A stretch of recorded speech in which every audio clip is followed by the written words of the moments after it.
What is going on, Colts Nation? Welcome back to another Bring the Juice Colts podcast live stream. Guys, it is Monday, just after the day that the Colts pulled off a great victory over the Jacksonville Jaguars. Today, we're going to discuss a little bit more about what we were talking about yesterday about this offense and maybe talk a little bit about the defense here and there. It just depends on a few things. But here, guys, Derek Larger, Cody Felger with you as always.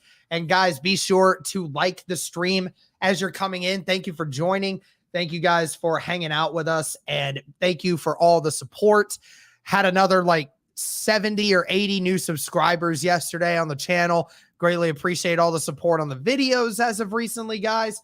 Thank you for hanging in there with us, despite the fact that the Colts continue to give all of us heart attacks every Sunday. Cody, last Sunday was no exception. No, got to make it dramatic, as always, man. How many games has it come down to the last play or two, you know? Every single time, man. Every time. Tell you what, I thought we were over that with the Carson Wentz experiment last year. Also, shout out to Carson Wentz for potentially screwing us out of a second-round pick. You know, the curse never ends, it seems like. Here's the thing. So, there's opportunity. That, I don't know if he could miss, I think, 5 games in total. Yeah, they said that so far he has seen 422 snaps. He needs about 750 to be able to hit the 70% threshold. The best case scenario for the Colts in regards to that situation is if Carson Wentz only misses 4 games and then plays the rest of the year. Yep. If they play through the rest of the year and they play with him throughout all of it and he doesn't get injured anymore, then he will still hit that 70% threshold. Now, if he misses 5 games or 6 games, we might start seeing some issues. We might potentially see something bad happen. So we're all hoping that Carson comes back very quickly and that he's ready to play. Obviously, though, he's going to miss the game against the Indianapolis Colts in 2 weeks.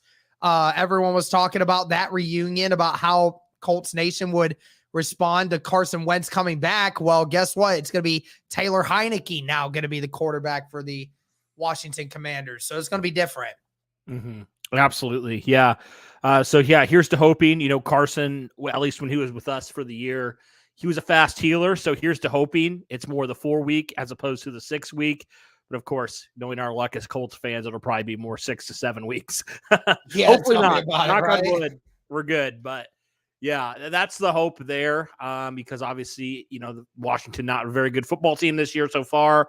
And so a early second round pick goes a long way, for trying to trade up for a quarterback, which I think we're both on board with, you know, even though Matt Ryan looks really good, he's 37 going on 38. So, you know, you need to get your future at quarterback, and having an early second round pick as well goes a long way in that. So especially if you think we might be picking, depending how the rest of the season goes, could be picking in the mid 20s, you know, potentially.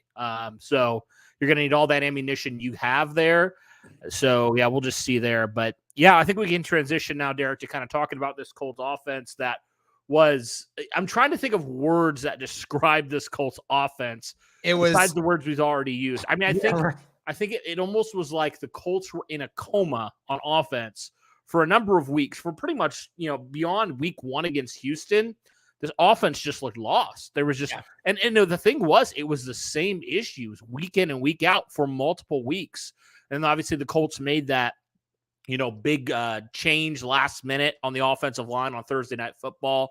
Didn't pan out well. And they had kind of like an extended, almost an extended bye, you know, where they had 7, you know, plus days. They had, I think it was like 10 days instead of 7 days. So they had time to figure some things out, and they did. You know, they made some changes on that offensive line. Matt Pryor's played about every position on that offensive line at this point. Yeah. You know, he went from left tackle to right guard, kind of has struggled in all 3 areas, but the struggle was less noticeable on the inside. I'll say that.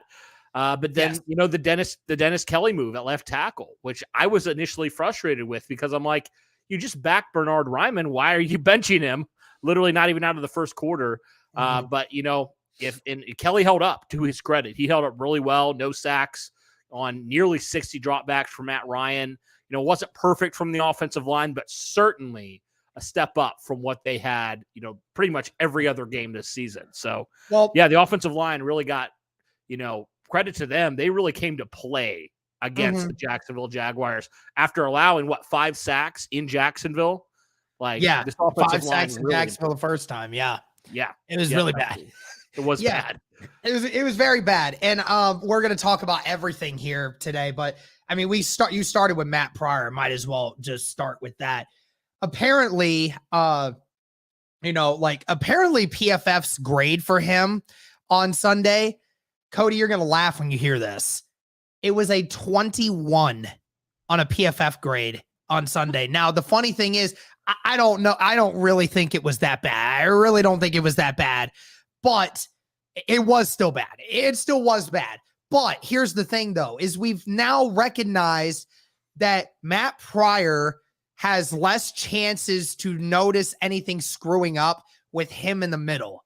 It is much easier for the damage to not be done in the middle for him, right? Because on the edge, it is very easy for a decent edge guy to take advantage of a Matt Pryor in those situations, right? When you're in the middle, you and I talked about it after the game, saying that, Matt Pryor is in a situation where he's at right guard.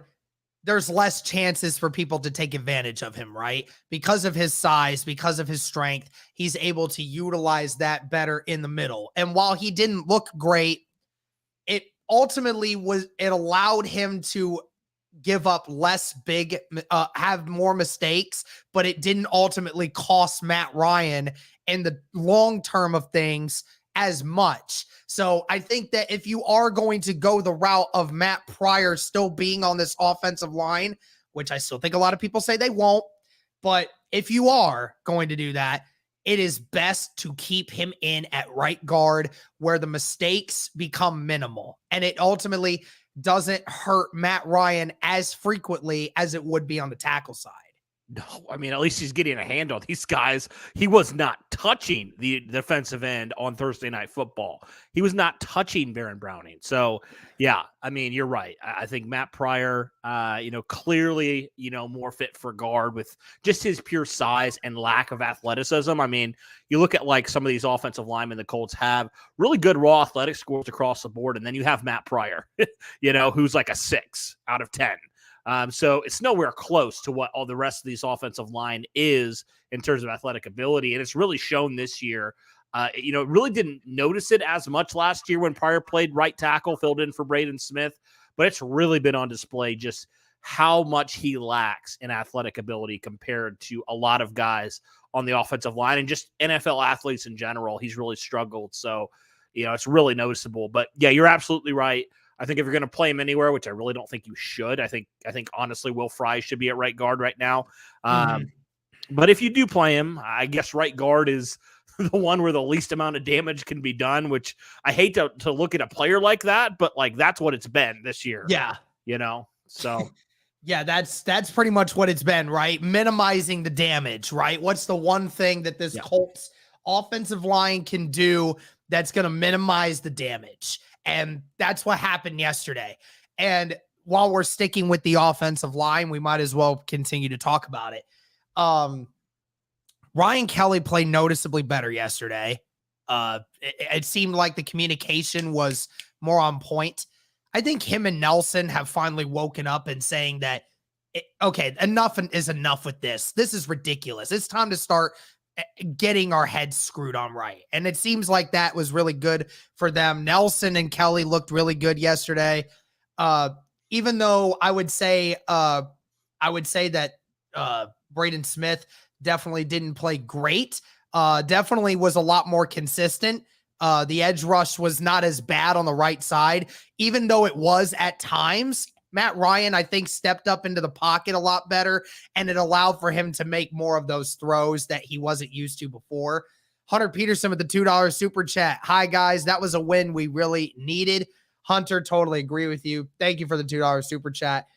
And also, guys, be sure to like the stream. We got over 100 of you in here right now. Thank you guys so much for tuning in. I'll say this. The left tackle position. Yeah, you and I said it beforehand. We were saying, why is Bernard Ryman not out there? And we're like, wait a minute. What? Yeah, why isn't he? Is he injured or something? Well, he wasn't injured. They just said that afterwards that Kelly played so well the first couple drives, they just never took him out. And, while Dennis Kelly didn't look amazing, it was definitely a huge step in the right direction. I think there was really only about 2 or 3 times that I can remember, Cody, that Dennis Kelly really got beat. There was a holding call on him early in the game. There was one time when the defensive end did beat him off the edge, but Ryan got rid of the ball before he was able to get sacked. But outside of that, again, the same notion of Braden Smith, which was, and I think that was the difference, right? Is Dennis Kelly was more efficient throughout the whole game, right? Because we've seen Bernard Ryman do absolutely terrible in the first half of games, Cody. And then second half, okay, he looked good. But that's the thing. Like right now, we can't settle for you're terrible the first half and decent the second half. We can't settle for that. We need to start seeing more consistent play. And I think that's why Dennis Kelly ended up beating out Ryman for the majority of this stuff, is because Kelly was more efficient the whole game, not just part of it. Well, you look at who he was going up against the whole game. Josh Allen didn't get a sack the whole day, and that's huge. And initially I was like, why the heck do you do this? But it makes sense. I mean, Ryman's still very raw. The plan was not for him to be starting at this point, I don't think that was the plan initially. In the 3rd round pick, he still has a lot he has to grow in.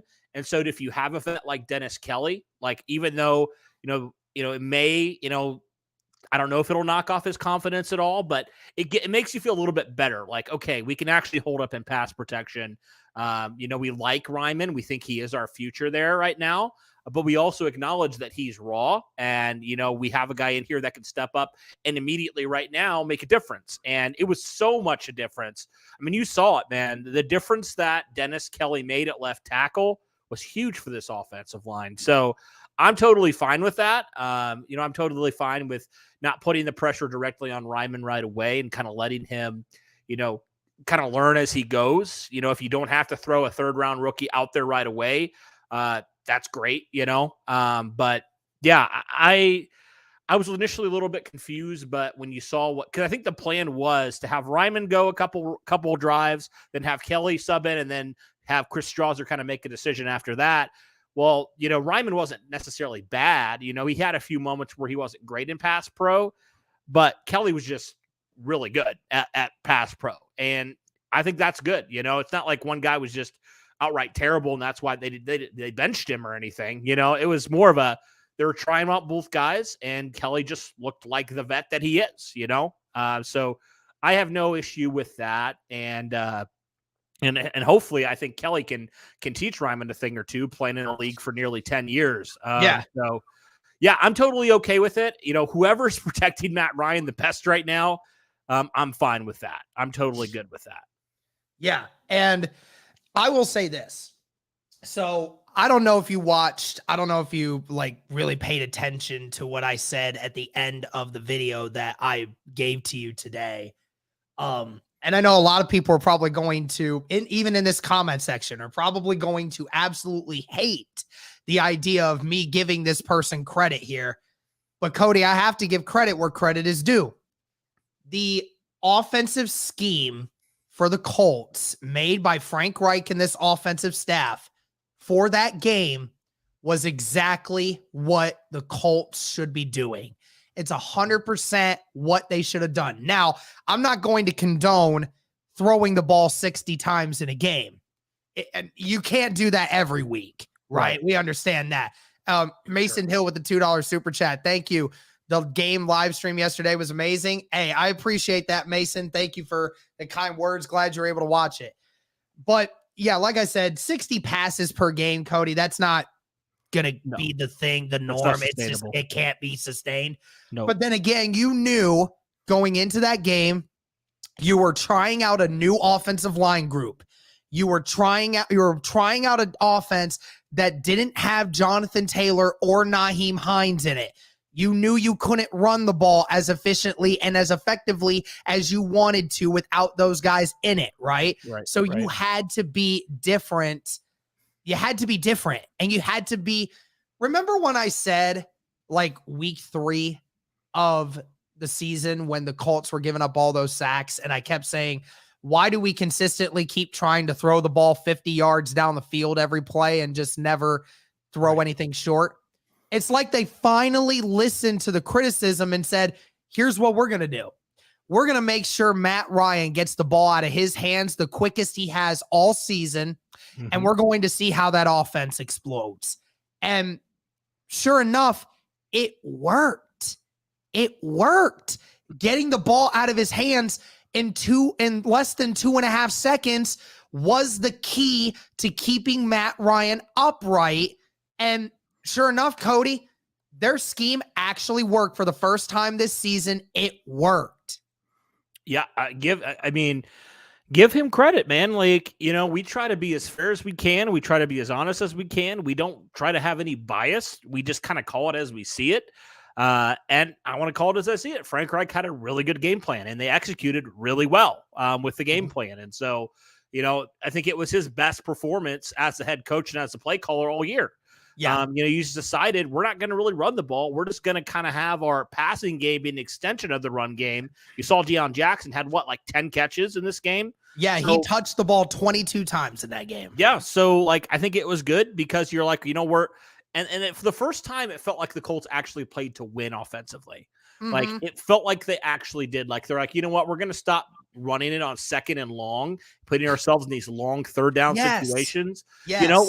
They made things easier for themselves for the first time this year. And that's why we were so frustrated with this offense. And that's why we said things like the worst offense in football, because we just did dumb things like that. It's just like that we just continuously put ourselves behind the 8 ball time and time again. And I want to give Frank Reich and this coaching staff credit. We finally decided, no, you know what? Our offensive line's been bad this year. We haven't been able to run the ball. We have, weapons. Let's get them the football, And finally, we actually did that. So, yeah, I think you're absolutely right. Want to give Frank Reich all the credit because he definitely deserves it. Obviously, the players as well. They executed really well offensively. It's amazing, man, what, your quarterback can do when he actually has time back there to throw the football, and what he can do when he, that's what they did with Rivers a lot of times. I mean, Ryan's not any more immobile than Rivers. I think he's probably a little bit more mobile. Very little more mobility. Yeah, it's not. But he's more mobile, But what'd they do? They got the ball to Rivers' hands a lot of times. They got it into the hands of Nyheim Hines. They got it to Pierce Campbell when he played. They did those things. They got it to Pittman even. And when you do those things, realizing where you're weak at, where you've been struggling at. I would give him credit. They realized their offensive line had been struggling, and they don't have 2 of their best running backs out there. They're, have a 3rd string guy who we give him credit. Deion Jackson looked really good. But they decided that, we're going to play to win this game. And look what happened. Your offense was phenomenal in the passing game, almost 400 yards passing. So I just hope that continues and we don't go back to getting cute, Derek, because that's exactly why this team doesn't, have more wins and why this offense has been so bad because of those reasons. So hopefully the offensive line gets better and the play calling continues like it was yesterday, because if they do, I think this offense actually isn't as bad as people think and people say. I just think they continuously put themselves behind the curve, and, their offensive line, as bad as it's played, it hasn't helped Matt Ryan at all. So hopefully they kind of, with this game, it's given them a little bit more confidence and direction and how to call plays and what to do and who to get the ball to. Because, we're going to probably talk about this. You look at these receivers, the tight ends, the wide receivers, they look really good for this team. And I'll be the first one to say I was wrong about these wide receivers. I get it. It's still early, but Ballard was dead on with these guys. These guys are making plays. I wanted to vet wide receiver. I've gotten called out for it, which, I'll take that, whatever. But my question, Derek, we've talked about this. My question wasn't the talent. It was just these guys' availability. Inexperience. For some of the guys. They're inexperienced. Alec Pierce is a rookie. Ashton Dulin barely played, beyond last year. Paris Campbell hasn't been healthy. Those are legitimate questions that we had, but these guys have proved me wrong. Like this year, Paris Campbell stayed healthy this year, and he's gotten involved, and this year, Alec Pierce has, besides the week one, he's looked phenomenal as a number 2 wide receiver. He's been a great compliment. We all know what a dog Michael Pittman is. And then your young tight ends who you just decided, you know what? No, we're going to double down on these guys. We're going to believe in Kylan Grants and Jelani Woods.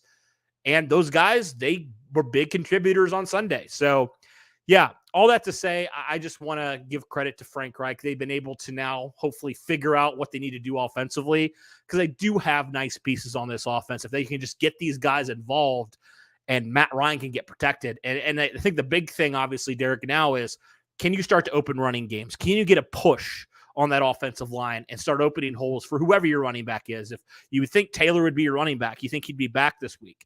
Can you start to establish the line of scrimmage? That's the biggest question for me moving forward, but definitely for this offense, a step in the right direction.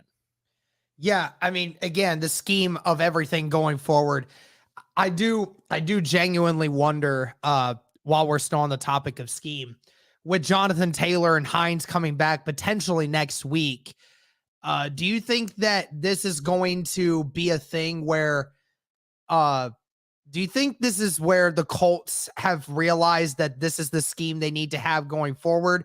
Or do you think that when Jonathan Taylor and Hines comes back, that all of a sudden they're going to just divert back to the original scheme that they had, thinking they can run the football with them? Oh, you're muted, bro. Sorry. Okay. I was saying, I hope they don't, because even with Jonathan Taylor and Nyheim Hines out there, they haven't been able to really run the football outside of week one. So I just hope that, I do think, like, you're right. It can't be sustainable to have Matt Ryan drop back 60 times. You just can't do that.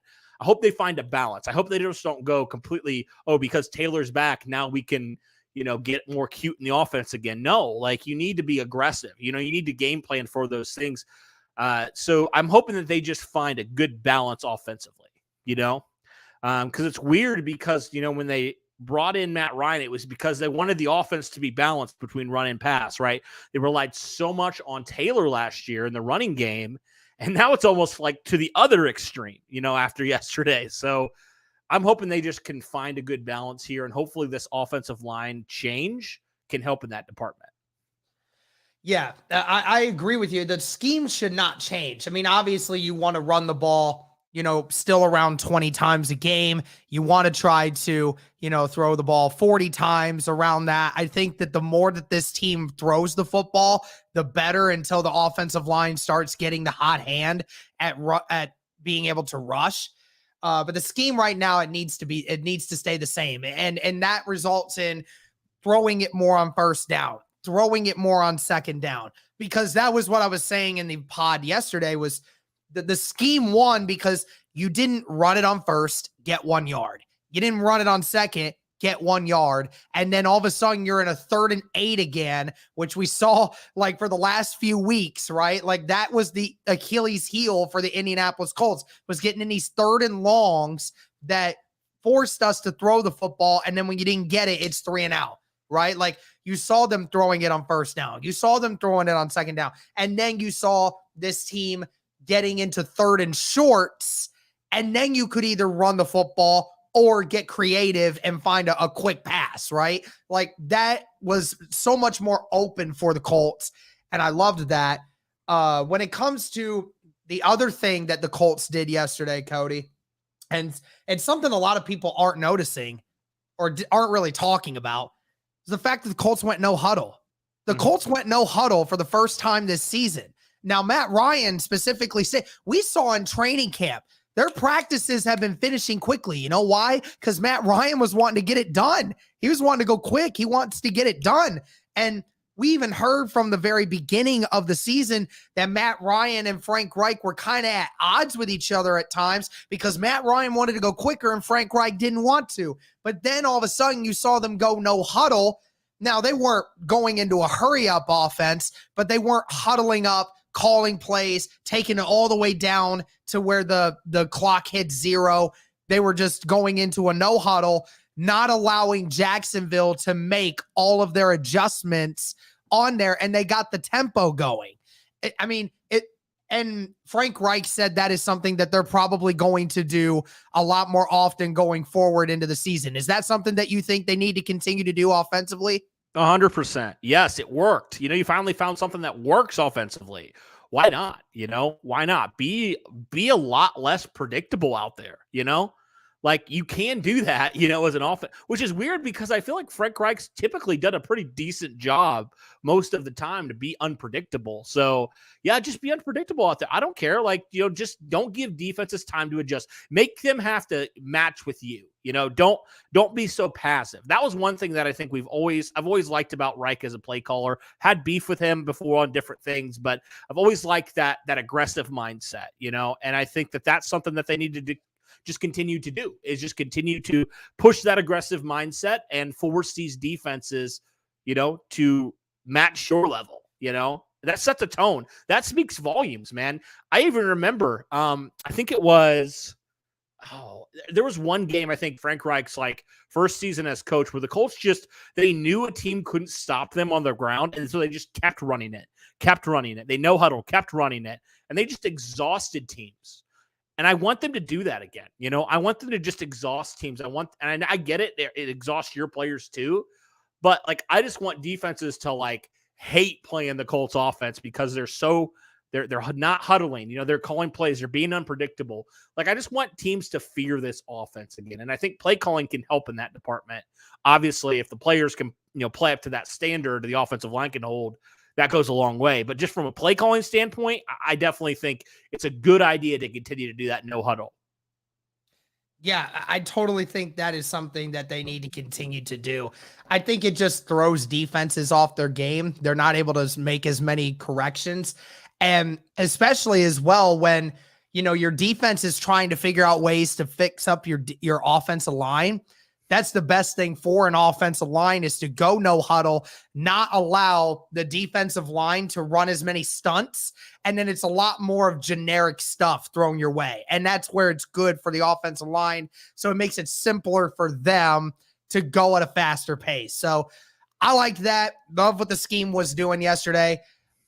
We got to talk about some of these player performances, right? So, let's talk real quick about the day that Matt Ryan had. A career day for him. Passed Dan Marino yesterday for the 7th most all-time passing yards in NFL history.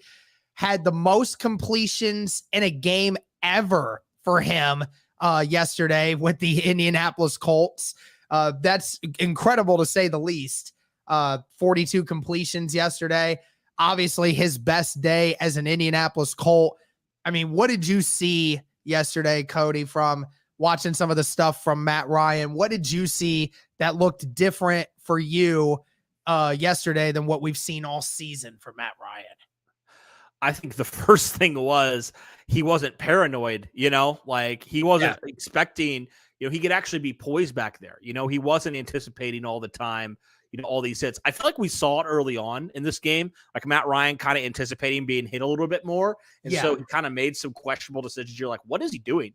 But when he settled in and he realized, oh, I'm actually having some time to throw. He looked poised. He looked like he knew where he wanted to go with the football. He looked like the quarterback that the Colts thought they were getting, even, getting closer to 40, they really thought that Matt Ryan still has a lot left in the tank. And so I just saw a quarterback that was a lot more confident in where he was going with the football and in his teammates around him to protect him, So I really loved what I saw from Matty Ice and a quarterback that's not afraid to take over a game and win you a game. That was something. Matt Ryan already has 3 fourth quarter wins already with the Colts this year. So yeah, I think it's 2 or 3. I don't remember, but I know he at least has 2. So Matty Ice, man, I tell you what, if you give him time back there, any sort of time, he's still a pretty solid quarterback back there. Yeah. So, and he's building, you see the trust that he's building with these wide receivers and tight ends. You see Michael Pittman, career day for him as well. 13 catches, over 100. I don't know if it was 113 yards. It was 134. 134 catches for 134. 30, yeah. Okay. Yeah. So Michael Pittman, career day. Alec Pierce, while he didn't, kind of had in the last couple of weeks, statistically his worst performance he's had in the last 3 Still weeks. his first touchdown. Still, he scored his first touchdown. And that takes some guts from a play calling standpoint and from a trust standpoint on 3rd and 13 to just say, you know what? I'm going to throw it up to Alec. Like, you risk getting sacked there and potentially putting yourself in worse field position. Or even turning the ball over.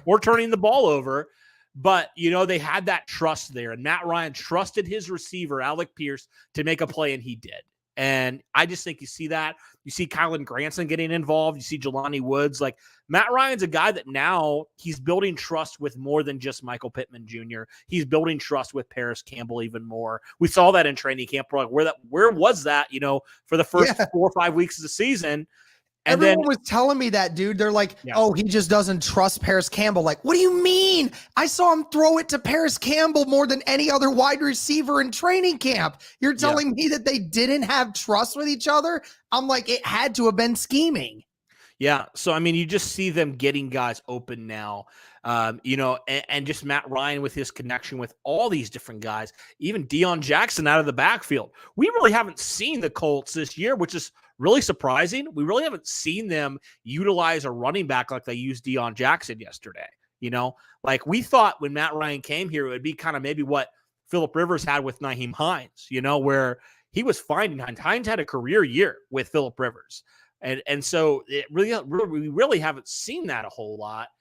And so it's just good to see him getting kind of everybody involved. And Derek, when you get everybody involved, and when, Michael Pittman's double covered on a key play and you trust other guys to go make plays, that's what makes your offense from a decent offense to a really scary offense when you have other guys. And this group is very young, very inexperienced, but they are stepping up to the call right now of this Colts offense. They did yesterday, and I feel like they've recently really been doing that. And when Matt Ryan, like I know we talk about this a lot, but when Matt Ryan has time, it's clear that he has a connection with these guys.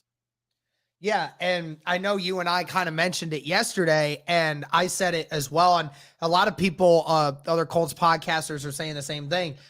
This offense is different this year, Cody, and there's a huge reason as to why, or an easy way to explain how that is.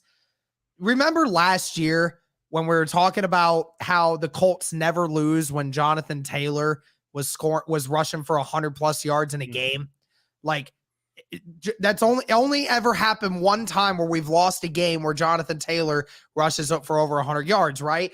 The whole point was Jonathan Taylor, right? Like, that was it. That was the offense. You slow down Jonathan Taylor, you slow down the offense. But this year, the Colts are 2-0 without him.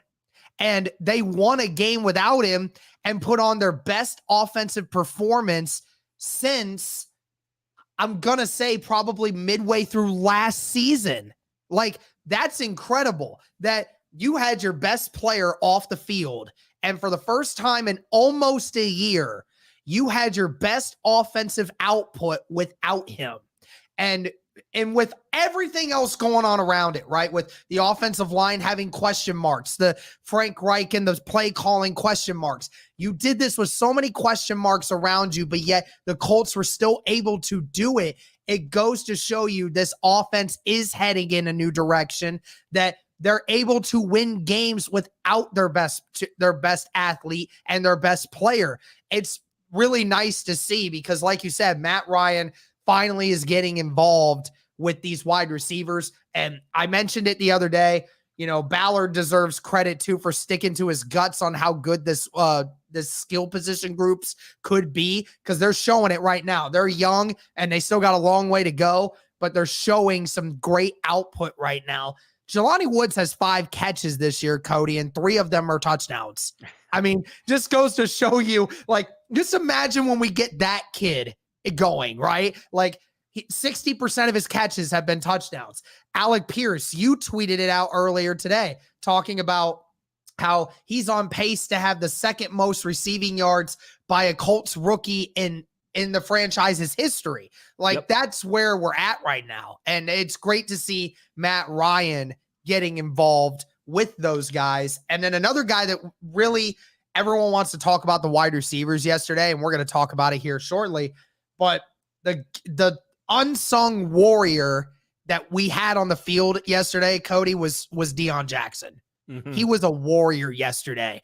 I mean, through everything, that man was hurting at the end of that game, but he did not let it take him out of the game until ultimately he just couldn't do it anymore. He had touched that ball 22 times and was able to pound the rock in the biggest of moments when the Colts needed him to step up on that last drive to take the lead. Deion Jackson delivered, and he said, I was not going to be denied. And for your third running back to have 120 scrimmage yards yesterday and have to grind for every single one of those yards, I mean, consider me sold. I'm so happy he's running back 3. I'm so happy that he's running back 3, and he has done more than enough to take over for Jonathan Taylor and Nyheim Hines while they've been gone. Yeah, it makes you feel a lot more confident in your running backs now because you have 3 legit guys that can run the ball, can catch the ball, can do a little bit of everything, right? And then, oh, by the way, you have Philip Lindsay also, who's not a bad back as well. So, yeah, I really like this running back. That just goes to show, we were honestly a little bit surprised. Like, we thought maybe this year Deion Jackson was going to kind of be, lost in the shuffle with all the guys the Colts brought in, all the undrafted guys they brought in. They brought in Lindsay. You're like, oh, man, where's Deion Jackson? Could he be like the 5th or 6th running back? Like, legitimately, there were arguments there. But, yeah, credit him. He's looked really good. And, it's one of those things where you're right. Like, you feel a lot better. You feel like you can sleep a lot better at night. If Taylor can't go for a week or Hines can't go for a week, you still have Deion Jackson, who has proved to be a more than capable running back himself. So, there's no question why the Colts, paid him a little bit more as an undrafted free agent to come in, because we've seen what he's been able to do when given an opportunity. So, yeah, I love Deion Jackson, love what he was able to do, love that warrior mentality. And I can imagine that spoke to those guys, on the sideline and in that offense. Like, man, Deion Jackson's a warrior. We're going to go win this game, That has to speak volumes to you as well. That run to score that touchdown. That was an angry run. Put his shoulder down and ran through that safety. Oh, man, it was like the momentum completely shifted there. That attitude, that ferocity of when he felt like there were times where he couldn't run the ball at all, how frustrating that could have been. He knows, dude, that his snaps are very limited because of the only reason he's out there is because his 1 and 2 are done. And he said, I'm going to take advantage of every single opportunity that I get. And sure enough, he did that. He did that. And then some. Yeah. So shout out to Deion Jackson. He did a phenomenal job filling in for Hines and Taylor on Sunday. But yeah, talking about Alec Pierce, Derek, you mentioned it, on pace now to have the 2nd most receiving yards of any Colts rookie ever. Now, again, this is subject to change. We're only 6 games in, but that's a tremendous pace considering he didn't even have a catch in week number 1. Or two. Didn't play in that game. Right. Yeah, that's right. He didn't play in week 2 either. He had a concussion. I forgot about that. Wow. Yeah. That's so crazy. in four games, week 3, 4, 5, and 6, and in 4 games he has 20. I think he has 27 or 28 catches. So wow. Yeah. That's crazy. Incredible. So I think I miscalculated. He might be on pace for more yards than that, actually, which is crazy. Yeah. It's crazy. I mean, guys, that's like receivers like T.Y. Hilton. That's receivers like Marvin Harrison. That's receivers like Reggie Wayne. He's beating all these guys, with his pace right now. That's how good Alec Pierce has been. And I don't think anybody foresaw Alec Pierce having this kind of breakout at the beginning of the year, because we even saw with Pittman, his rookie season, it took him some time to get acclimated to this offense, right? He obviously got injured. He missed a couple games, but Pittman wasn't doing what Pierce is doing right now. We were at training camp when Pittman said, Pierce is light years ahead of where I was as a rookie. Yes. And we're seeing it. We're absolutely seeing it. So yeah, the Colts have legitimately 3 weapons on the wide receiver position that could go off any week. If Matt Ryan has time, any of these guys could go off for 100 yards. I really do believe that. Yes. And then you throw in the factor of Ashton Dulin when he comes back, who's a solid number 4. That's a really actually pretty solid wide receiver group, all things considered. Yep, it absolutely is. And I mean, shout out to Reggie Wayne, right? Oh, yeah. I mean, his work with Alec Pierce has definitely been huge for his development. Of course, Alec Pierce still has a long way to go with how he wants to get more separation, right? But I mean, Alec Pierce, I mean, dude, to play that first week, have 2 drops, one that you dropped a touchdown in. Yep. It could have won us the game had you been able to do that. And then get a concussion. Like, most guys would lose so much confidence after that. And then not being playing week 2, it's done, right? And then the next week after, in playing Kansas City, made 3 huge catches. And then you go and play Tennessee, you make a couple good ones. Then Denver, you had your coming out party, 8 catches in that game. And then this last week, you don't get as many catches, but you made the one catch that mattered the most, the one that put you ahead. That is great. And you're right. Like, Pittman wasn't doing what Alec Pierce is doing right now. You're right. Pittman wasn't. Pittman will tell you right now, Pittman said, I wasn't comfortable in Indianapolis for like the first half of the first season that I was there. But Alec Pierce looks comfortable right now, man. It doesn't look like he's affected by anything at all. And it's great. I mean, it's fantastic. And I absolutely love Alec Pierce because my brother is a guy that goes to UC, the school that Alec Pierce came from. So we have some personal joy in the fact that my brother, and the fact that Alec Pierce is also an engineer. My brother's also an engineer. So there's a lot of correlation there. But yeah, Did he know him? Is he friends with him? No, he wasn't friends with him. That'd have been awesome. I don't think he ever actually got the chance to actually talk with him. Funny story though. Hey, Mitch. I don't know if he's going to hear me or not. Mitch. He's not going to hear me. Whatever. I'll tell you the funny story. Desmond Ridder, the quarterback for the Falcons, he was the quarterback for UC last year. Yeah. Hilariously enough, Mitchell was playing a pickup baseball game one time during that season. And Desmond Ridder and some of the other football players were there and they were playing and my brother was pitching. My brother hit Desmond Ridder. Really? Yeah, he did. He hit him in the leg, and I thought that's the funniest thing ever. But yeah, I'll tell that story more in depth later. But yeah, it is awesome to see Alec Pierce doing this already. It seems criminal that he only has 1 touchdown so far. I know for some of the catches that he's had to deal with. Yeah. Well, when people said that that Pierce, that was his first like touchdown catch, I was like, no, they're not. That's not true, is it? Yeah, I know. Like it was miraculous to me. I'm like, yeah, wait a minute. You're telling me this guy hasn't already gotten a touchdown yet? It's crazy. But yeah, I mean, and also the great thing is I mentioned before, Michael Pittman said it took him a long time to get comfortable with what he was doing. And it wasn't until Michael Pittman's second year where we start seeing him truly be the receiver that we knew he was. Right. Alec Pierce is already saying like, I thrive in one-on-ones. That's where I'm happiest. That's what I like doing. Like, that's how you know you got the dog in you when you say, I love winning one-on-ones like that. And I mean, he's got it, man. He's got it. Absolutely. And that's what he's thrived in. You know, that's his game, man. That's what he did at Cincinnati, dude. So it's great to see them utilizing him and on those one-on-one opportunities. Like, he's still burning DBs, man, even at the NFL level. So yeah, Alec Pierce, man, I'm very excited for him. And let's just give credit. We've been dogging Chris Ballard a lot. Let's give him credit for this draft class. These guys have come to play. Let's talk about them. Let's talk about Jelani. Let's talk about Alec Pierce. Let's talk about Nick Cross, who did have that, fumble recovery at the end of the game. Let's talk about Rodney Thomas. Like, there's a lot of guys that are actually like playing significant roles for this team, depending what Ryman does, like that are playing big starting reps for this team right now. So just want to give credit to them, man. They're looking good. Oh yeah, 100%. And then obviously, like you said, with some of the other guys yesterday, I mean, great freaking job by Michael Pittman yesterday. I mean, holy cow, got utilized so much. I think they said he had like 16 or 17 targets yesterday. Wow. I mean, truly insane numbers right there. I mean, give credit to where it's due, man. I mean, Michael Pittman is, and it's weird too, because Pittman's not catching a lot of these balls on the outside, Cody. A lot of it's on the inside. It's in the middle of the field.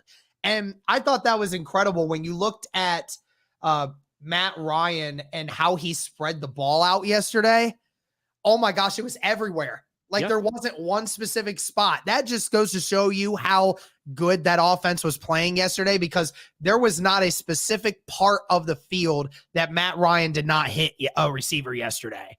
And that's incredible when you can do that and you're in your bag so much that you're just dumping it everywhere. It doesn't matter where the ball's going. It's going to make it there. Yeah. And you're talking going back to the trust thing. You trust these guys that they're going to catch the ball and they're going to make a play. And that's why I hope when Hines comes back, hopefully this week, they utilize him in that way too, where they just say, go make a play, and he does that. Same with Taylor, obviously, as well, but a little bit more of a handoff scenario than a Hines where you probably dump it out to him out of the backfield or in the slot or something like that. But yeah, I want to give a shout out to the 200 plus people in here right now. Thank you guys so much. We really appreciate it. Guys, we're trying to get to 14,000 subscribers. Let me see, we're at 13,759 right now. So if you're watching this video and or wherever you're at, if you're watching this live or if you're watching this like later on, we'd love for you guys to consider subscribing to us. We're trying to get to that point, putting a lot of work here, trying to get this, this podcast and this channel to where it is. So if you would consider doing that, hitting the like button, all that stuff, we'd greatly appreciate it. Derek, I see you've brought up the pass chart for Matt Ryan. Let's take a look at it. There are only 5 incompletions in this game, Cody, that came from a ball inside 10 yards. Wow. So really? Matt Ryan only had 5 incompletions all game that resulted in an incompletion inside of 10 yards. Otherwise, he was automatic. And of course, you see the furthest one he had, which was, about almost 20 yards down the field it was actually more than 20. That was the one that it actually broke NGS, because NGS's thing wouldn't actually go beyond the 20-yard line thing there, because he threw the ball so many times inside of 20 yards, they wouldn't even show the biggest catch that he had, which was there. So, again, and it just goes to show you, man, that there's everything there. You see the left side of the field. This is the one to Michael Pittman, I think. There's all this in the middle. You see this off to the right side as well. I mean, what's there not to love about this spread, this chart right here? I mean, there's completed passes everywhere on this. That's what you love to see, man. Absolutely. To all these different guys too. So yeah, that's the way you would play winning football when you pass it. You pass everywhere, to all different guys, and your offense is so unpredictable. So I love it, man. I love what Matt Ryan did yesterday. Clearly his best day as a Colt, I think, bar none. And the best thing about it yesterday as well was no turnovers. Turnovers. It was, I think it was the first game all season he didn't have a turnover. He looked, because like you said, the offensive line, it was so much better yesterday. It wasn't perfect, but it was so much better that Matt Ryan felt more comfortable. His worst play yesterday was when he fell over on Ryan Kelly on that last drive and lost 4 yards on a second down second down. No, it was a first down. Because he tripped it. They ran for 1 yard, and then Alec Pierce caught the touchdown. Yep. You're so right. It's like incredible to think that, this is what Matt Ryan can do with a decent offensive line. Like, this is what we can expect. I mean, this is really awesome. Well, they finally got a combination that it's not perfect, but it's functional and it works. And so I think you roll with this for now, Derek. I really do. If you can just keep Matt Ryan upright, like I said it yesterday, I think it was on the recap. I said, if you can get 70 to 80% of what your offensive line did in pass protection, like the whole rest of the season, I really think you have a legit chance to salvage this season, potentially, make a wild card run, if not the division title, because you're still right there. You have the same record as Tennessee Titans right now. You just have with the tie, right? You have a tie, right? So, and it's funny too, because that they said that if the playoffs started right now, the Colts are the 7th seed. 7th seed, yep. Yeah, we're the 7th seed, which is hilarious to say the least. That's really freaking funny. Now, obviously, if the Colts win next week against the Tennessee Titans, then there we go, right? I mean, that's the ticket to the front of the division. I mean, that's the big one though. That's what it all comes down to, man.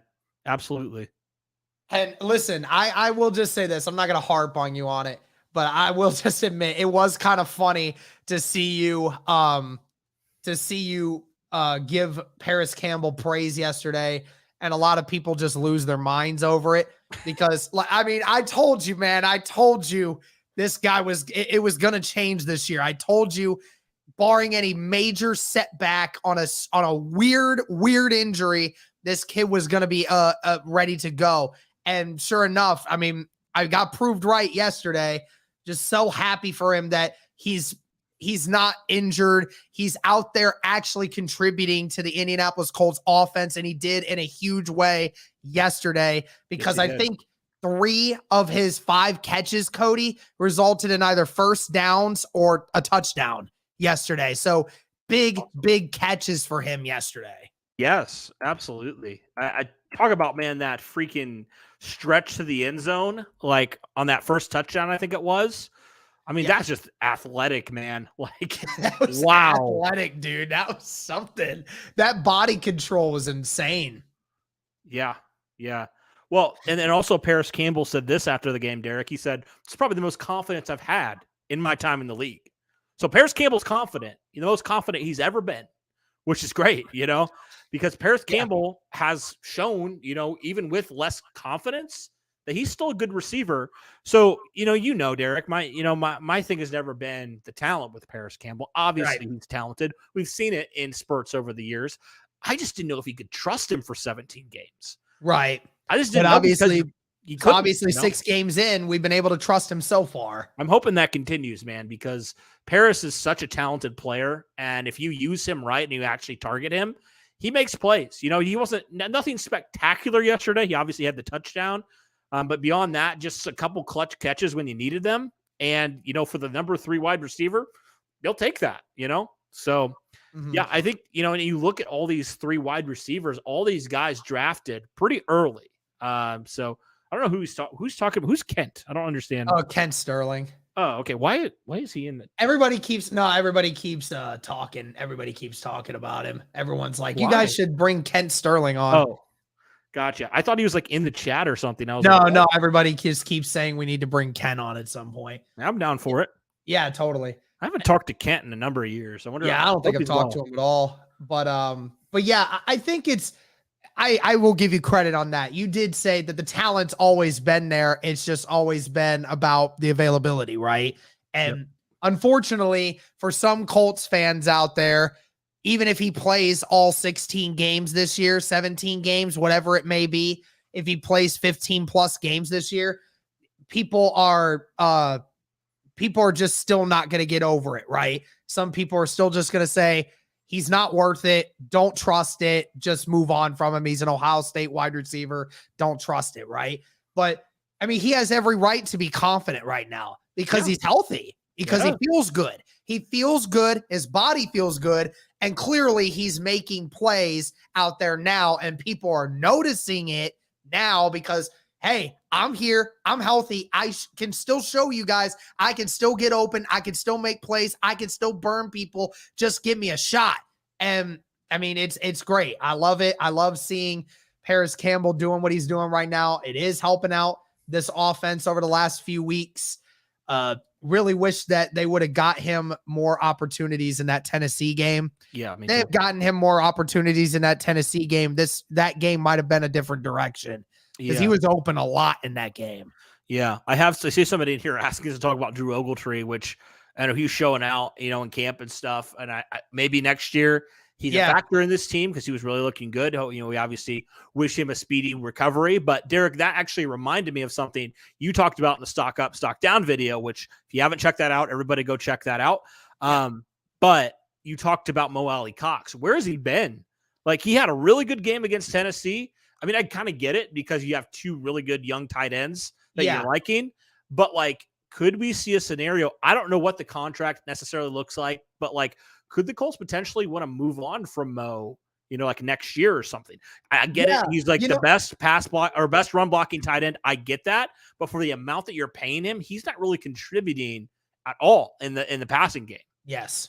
I totally agree with you, dude. I mean, it sucks because honestly, it's to no fault of his own, really. Like, the problem is that the Colts gave him that contract, right? They gave him that. They agreed to pay him between $6 and $8 million a year to play tight end for us. And I said it, like, he hasn't touched the ball since the fourth quarter of the Tennessee game. Like, what's the point in paying a guy $6 to $8 million a year at tight end if you're just not going to do anything with it, right? I just don't understand the point. He has 2 touchdowns against Tennessee, and then you just don't see him. Don't see him again. And that's not on Mo Ali Cox. That's on the scheming. That's on the game planning. That's how you do things like that. So you're right. Like, to the point that you're saying, like, I mean, it would not surprise me if they did just pay him his $10, $11 million guaranteed and just cut him. I mean, I would not be surprised because you're right. Like, because you want to keep that money open, right? You want to be able to create $5 million new dollars for him to be open. And then Jelani's showing he's got it. Kylan Granson's really showing the yards after catch right now and coming in clutch situations. And then, like you said, Drew Ogletree was going to take Jelani's job if it wasn't for the fact that he tore his ACL, right? Like, I mean, think about that. Drew Ogletree was supposed to be doing what Jelani's doing right now. So that's what's crazy. And you're right. Like, just run with the 3 pass catching tight ends. And Jelani's going to get better with run blocking if you work with him. He's big as hell. Nobody needs to worry about him later on. You just need to get that man to learn. And Drew Ogletree's the same way. You can teach these guys to block. Kylan Granson's a decent blocker. He's not as good as Mo, but because he's so much smaller, but still though, right? And while we're on the topic of tight ends, I mean, shout out to freaking Kylan Granson, bro. Oh, yeah. Like, shout out to Kylan freaking Granson. I mean, he has not been putting up insane numbers, but as compared to what he was doing last year, I think, Cody, the best game he had last year as an Indianapolis Colt, if I'm not mistaken, I think was that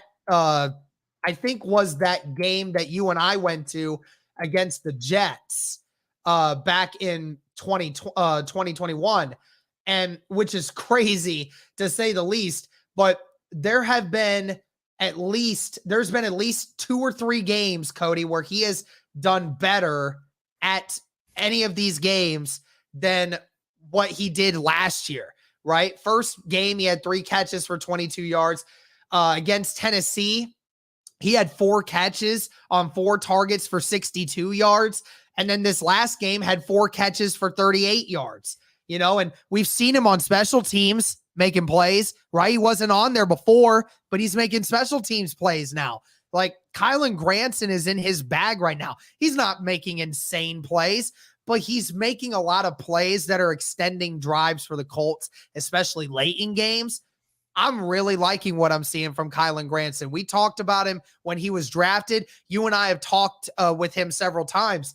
And he said, my ability to catch the ball and extend plays is what I think can help bring something to this team. Right now, we're seeing that right now. Mm-hmm. Now, is it a stretch to say that out of all the players from last year, Kylan Granson is the most improved? Like, is it a stretch to say that? Because I don't know if it is. I don't think it is. You throw him or Zaire out there. Tight end or most improved to what? Just player on the roster from last year to this year. I think Kylan's up there in the conversation. I mean, I definitely could agree that, he potentially could. I mean, in 2021, he had 11 receptions for 106 yards last year, Cody. This year, he already has 16 catches for 159 yards. He's 6 games into the season. He's only a third of the way through the NFL season, Cody, and he already has 5 catches for 53 more yards than what he had last year. And he's only going to continue to get more.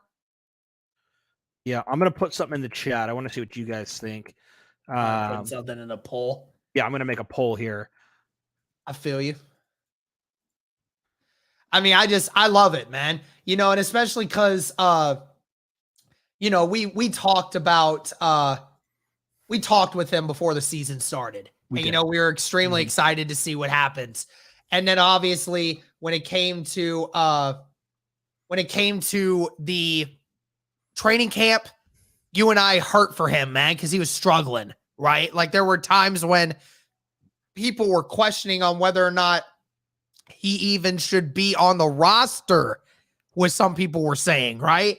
And then sure enough, here we are now, and Kylen Granson is clear tight end 2 or 1 at this point, right? I think a lot of people want Jelani eventually to be the tight end 1, but Granson is a very complimentary tight end, dude. I love what he's putting together right now. Me too. Yeah. It's like he doesn't have, like he talked about, doesn't have like the huge 100-yard games or anything like that. But it's just like a couple times per game when you need him to make a catch, like on a critical third down or something, he does it. He's just efficient. Yeah, his hands have been phenomenal during the season. I don't know what it was. Like during the off season, dude, his hands were not there. And then sure enough, like during the season, he's not had a drop issue.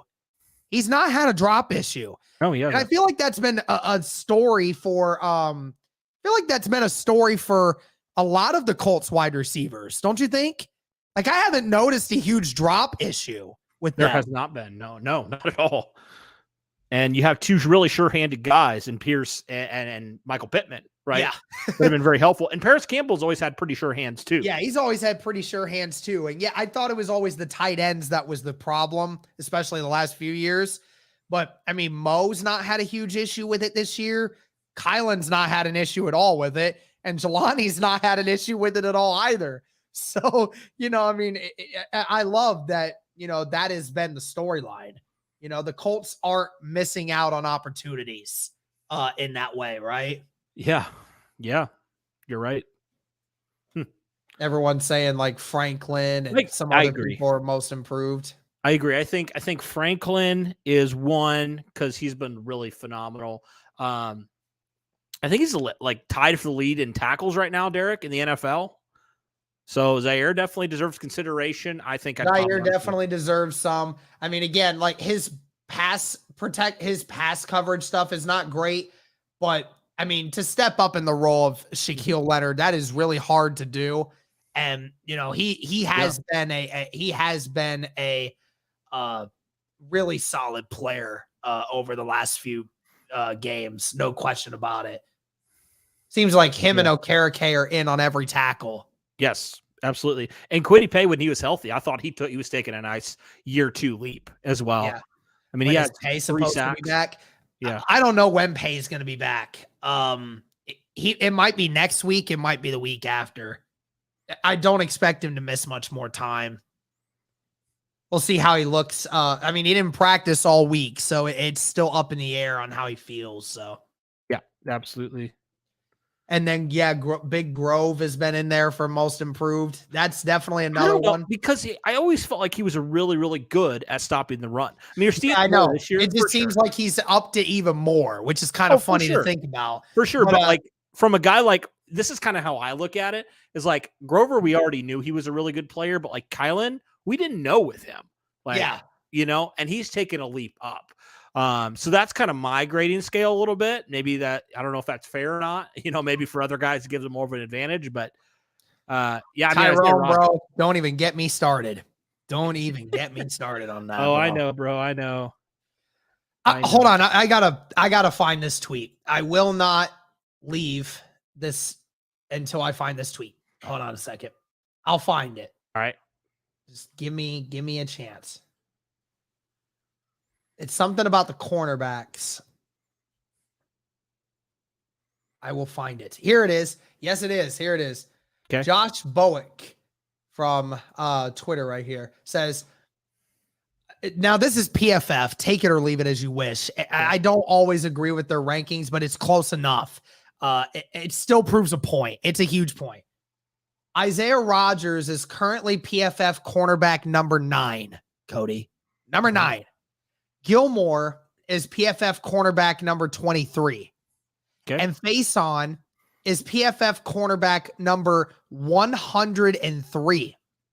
Says, Wow. color me genuinely baffled along with everyone else as to why Faison is still playing snaps over Rodgers at this point. Also, another thing, Kenny Moore having the fall off of the century is currently cornerback 156. Jeez. Now, again, take or leave it, the rankings, it still proves the point, though, that even if you don't agree that Faison is 103 or that Rodgers is number 9, doesn't matter. There's still that much of a gap. There is a big noticeable gap. And so we still don't have any understanding as to why Rodgers does not start. Don't understand it. Just baffling. It is You're baffling. Yeah. And they said Rodgers they said that Faison has to have some dirt on Gus Bradley. has to have some dirt on Gus Bradley. Has to. There's just no reason. There's just no logical reason. I mean, it's just no logical reason. Like, I don't care if that's your homie. Get him out of there, dude. I don't care if he's played in your system. He's not good.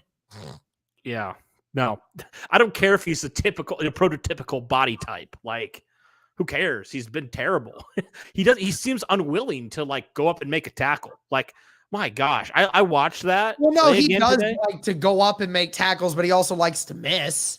Right. I mean, that's the problem. It's not the fact that he doesn't want to tackle. He just misses. That's the problem here. Ugh. I watched it earlier and I was just like, this is disgusting. Yeah, bro. Like, what the heck? Like, he was pretty much a main culprit in why, the team got 14 points scored on them. Like, he allowed some big plays yesterday.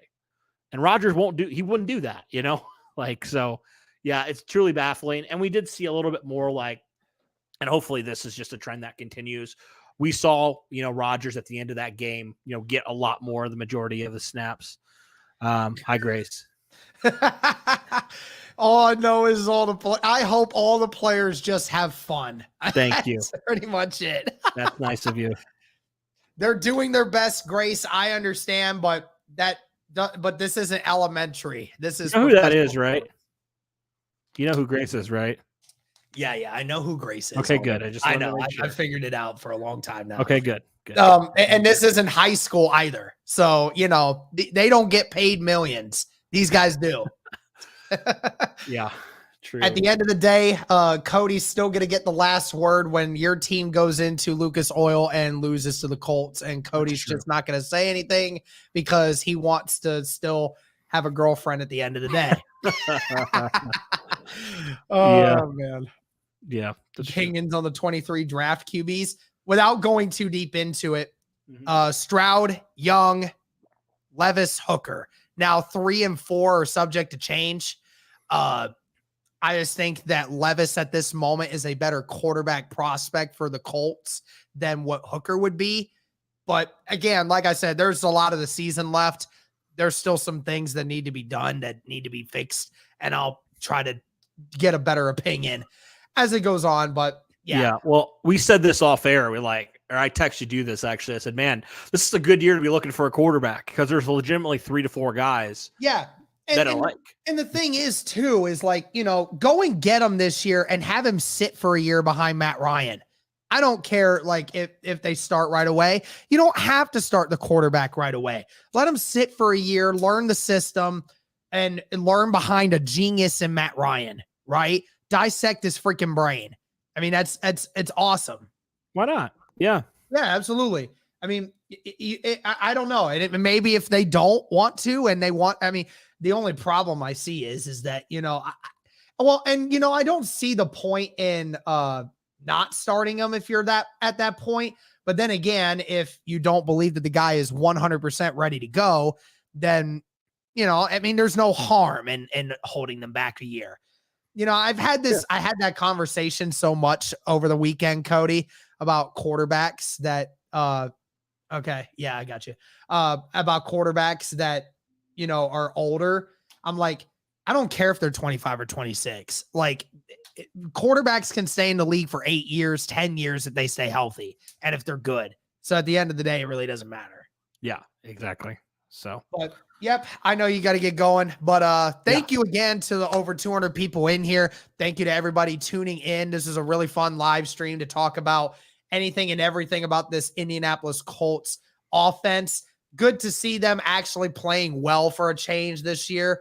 Hopefully we continue to see more of that going forward. It's not going to get easier. You got to get it going. And especially with the chances of of possibly still making the playoffs, which the Colts definitely still have a chance at doing with their record. So we'll continue to keep up with that. But thank you guys so much for tuning in. Greatly appreciate the support. And as always, guys, go Colts.